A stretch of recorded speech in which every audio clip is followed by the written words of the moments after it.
Employment law can be easy. If you listen, you surely won't fail. We wrote you this song, so please sing along. If you don't, you could end up in jail. Don't put things off till tomorrow.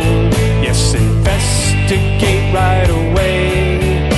Don't procrastinate, 'cause the more that you wait, the more you may have to pay. So remember this song and you'll never go wrong. Yes, we wish you the best on your journeys.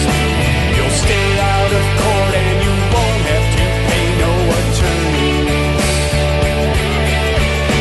Be honest, consistent, and fair now. Be ethical, trustworthy, and true. Let your conscience be king, yeah, don't do anything your mom wouldn't want you to do. So remember this song and you'll never go wrong. Yes, we wish you the best on your journeys. You'll stay out of court and you won't have to pay no attorneys. Communication's important and documentation is key. Get all the facts or you might get the answers. So remember this song and you'll never go wrong. Yes, we wish you the best on your journeys. You'll stay out of court and you won't have to pay no attorneys. You won't have to pay no attorneys. We're here to talk about employment law and how the laws are different in various countries. For this presentation, we've taken 3 countries: South Africa, Canada, and India. Hello everyone, my name is Prerna Bhatt and my group members are Romer, Sonia, and Virgil. I'll start by giving you all a brief idea about the concept of employment law. Employment law or labor law basically deals with the relationship between employers and their employees. It includes statutes, workplace contracts, policies, common law, etc. Managing a global workforce basically involves a company taking advantage of the talents who in turn help the company maximize profits and achieve their objectives. It is important for employers to make sure they follow the minimum standards for employment that applies to a certain region to maintain harmony in the workplace. So if you take an example of Walmart or a company like Procter and Gamble, if they have to operate in a different region, they need to take account of the laws in that region, which include factors like the age of the workers. So you have your minimum age and the maximum ages of workers. Then you have job security provisions, accommodation, etc. Coming to the minimum age for admission to employment. In Canada, the youngest age for a worker is 14 years. In South Africa, it is 15 years, and India has again 14 years as the minimum age to employment. The minimum age limit is decided by different acts or laws in the given 3 countries. Canada has Education Act that allows the minimum age for admission to employment. In South Africa, Employment Act deal with the prohibition of employment of children under 15 years of age. And India has the Factories Act, which covers the laws to not to employ a child under 14 years of age. Now let's talk a bit about the maximum age of employment in the 3 countries. For Canada, there is no maximum age for workers, but previously there was a mandatory retirement age which was 65 years, but since 2006 it has also been banned. So a person can work in Canada without being bothered by any upper limit on the age.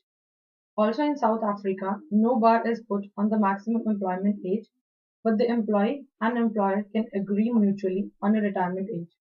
But in India, the maximum retirement age varies from 58 to 60 years depending on employer. Also, according to a study in India, there has been an increase in retirement age of directors from 65 to 70 years. Now Romer will take over and discuss about the job security provisions.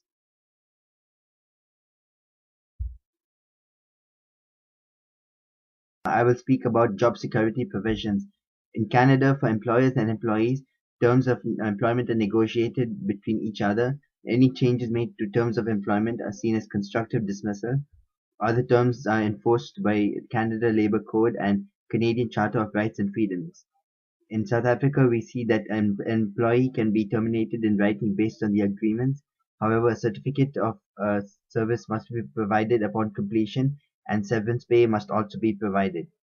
In India, companies must make a formal application to the government when altering any terms of employment, and workers can only be terminated based on just cause or if they attain retirement age. Now I will discuss maximum hours of work and length of the work week. In Canada, according to the Employment Standards Act, employees can work no more than 8 hours a day, 48 hours a week, and work for 5 days a week. And in South Africa, employees work 45 hours a week, but this can be altered based on the agreements between the employer and employee. In India, employees work for 9 hours a day according to the Factories Act of 1948, and any multinationals located in India must follow the same schedule. And now Virgil will enlighten us about minority rights and equal pay. Minority rights in equal pay. In Canada, companies have an obligation to pay all employees regardless of whether they are minorities or not, which implies equal pay for equal work. In South Africa, men and women of all races shall receive equal pay for equal work. There is a 40-hour working week, a national minimum wage, sick leave, annual leave, and maternity leave, which is fully paid. In India, the state directs the policy towards securing all citizen men and women equal.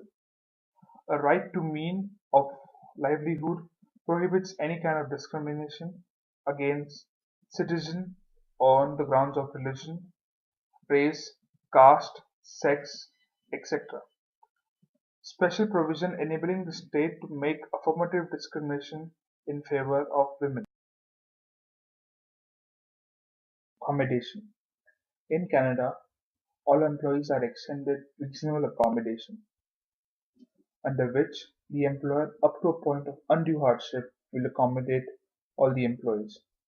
This has been laid down by the Canadian Human Rights Act and the Canadian Charter of Rights and Freedom. In South Africa, the Employment Equity Act has ensured the reasonable accommodation, which implies a reasonable accommodation that applies to all persons regardless of disability. In India, the Maternity Benefit Act regulates the employment of women and the maternity benefits, which is mandated by law. The Employee Provident Fund is a provision made to seek and ensure the financial security of the employees in an establishment by providing for a system of compulsory saving. The Act provides for establishment of a contribution towards the Provident Fund, in which employees' contribution shall be at least equal to the contribution payable by the employer.